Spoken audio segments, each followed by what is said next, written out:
This is practice help for From a Wigwam from the Teaching Little Fingers to Play series by John Thompson. All right, so here's the first thing we need to know. We need to know where our hands are going on the keys. We've got a G for our 5 finger and a middle C for our 1 finger on the right hand. Now, the real trick is the flat. And they have a helpful little picture up top to kind of show you where that flat's gonna be. Right here, it's the second black key, that's our E flat, and that's where your 3 finger is gonna go. So every time in this song, when you play the 3 finger, instead of playing the white key E, you'll play the black E flat. Now make sure when you do that, that your 2 stays on D and your 4 stays on F. We don't really use the F, but we don't want to wiggle our fingers around. We're pretty much keeping that same position except for the black key. All right, now your left hand, we have got a low C for your 5 and a G for your 1. And that's most of what you do for this song. You're gonna play those 2 notes together. And we do it kind of like a drum beat. 1, 2, 3, 4, 1, 2, 3, 4. And then you just have to watch out for the places where there's a rest. All right, so I'm gonna do the first 4 measures for you. This is section number 1. And our goal is to start together and keep holding the right hand while the left hand keeps doing the drum. All right, so we do both left, left, left, and you notice we're holding the right. Both left, left, left, both left, left, left. Now right here we go together 2 times on the left hand, and then together, together, and then together, 2, 3, rest. All right, so if we play that without any stops, it sounds like this.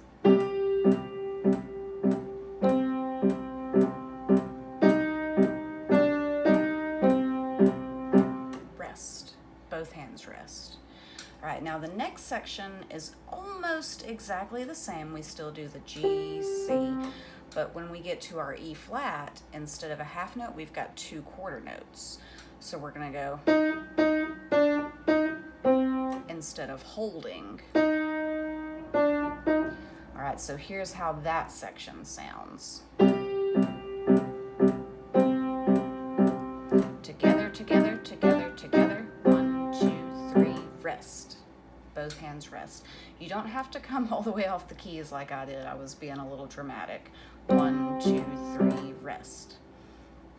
All right, so once you get those 2 sections down, there's really only 2 more measures to learn. And this is where the tricky bit happens in the left hand. We have a flat and a sharp.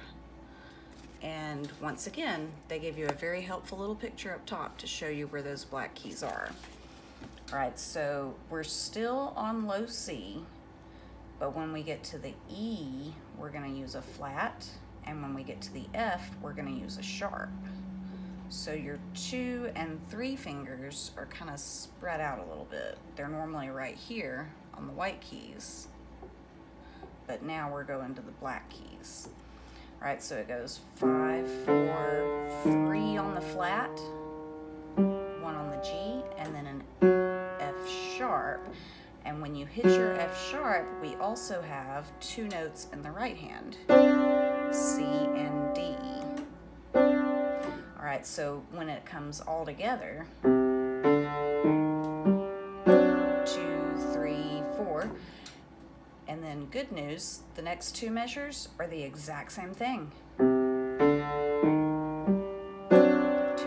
3, 4, and then the ending is exactly like the beginning. It's the same 4 measures. G, 2, 3, 4, C, 2, 3, 4, E flat 2, D, E flat, C, 2, 3, rest. All right, now I'm gonna play the whole song through from the beginning.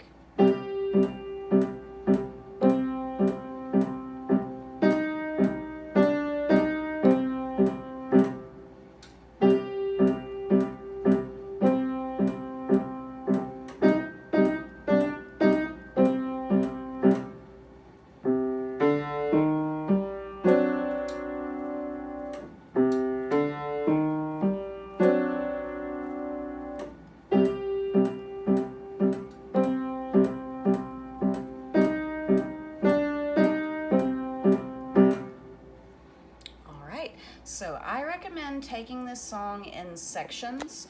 You don't want to try the whole thing through in the beginning. You want to kind of take it one piece at a time.